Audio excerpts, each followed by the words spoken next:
সকালে পাহাড় ভোট, তার আগে শনিবার সকাল থেকে কাঞ্চনপুরে শুরু হয়েছে ভোট কর্মীদের গন্তব্যস্থলের উদ্দেশ্যে রওনা দেওয়ার প্রক্রিয়া। কড়া নিরাপত্তার মধ্যে ইভিএম ও ভোট সামগ্রী নিয়ে পাহাড়ে দুর্গম এলাকায় যাচ্ছেন ভোট কর্মীরা।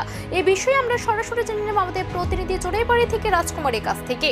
তোমার কাছ থেকে জানতে চাইবো যে কাল ভোট, আজ ভোট কর্মীরা ইভিএম ও ভোট সামগ্রী নিয়ে রওনা দিয়েছেন ভোট কেন্দ্রে, সেই বিষয়ে তোমার কাছ থেকে প্রত্যেকটা জানতে চাইবো। দেখো, সকাল থেকেই কিন্তু কঠোর নিরাপত্তা বেষ্টনের মধ্যেই কিন্তু ভোট কর্মীরা তাদের গন্তব্যস্থলে অর্থাৎ ভোট গ্রহণ কেন্দ্রে কিন্তু পৌঁছে যাচ্ছেন। তো সারা দিনভর কিন্তু তারা বিভিন্ন দূর দূরান্তের ভোট কেন্দ্রগুলিতে তারা কিন্তু সকাল থেকেই তারা কিন্তু ছুটে যাচ্ছেন এবং সঙ্গে কিন্তু প্রচুর পরিমাণ নিরাপত্তা রক্ষী, যেমন ওসি থেকে শুরু করে বিভিন্ন স্তরের অফিসাররা, টিএসআর বাহিনী এবং আধা সামরিক বাহিনীও মোতায়েন ছিল কাঞ্চনপুর দ্বাদশ শ্রেণী বিদ্যালয় মাঠে। মোট কতজন ভোট কর্মী ছিল?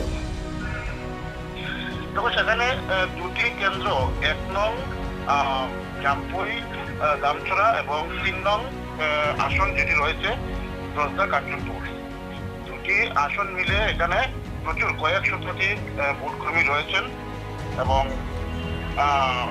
তারা অনেক দূর দূরান্তে কিন্তু পৌঁছে যাচ্ছেন।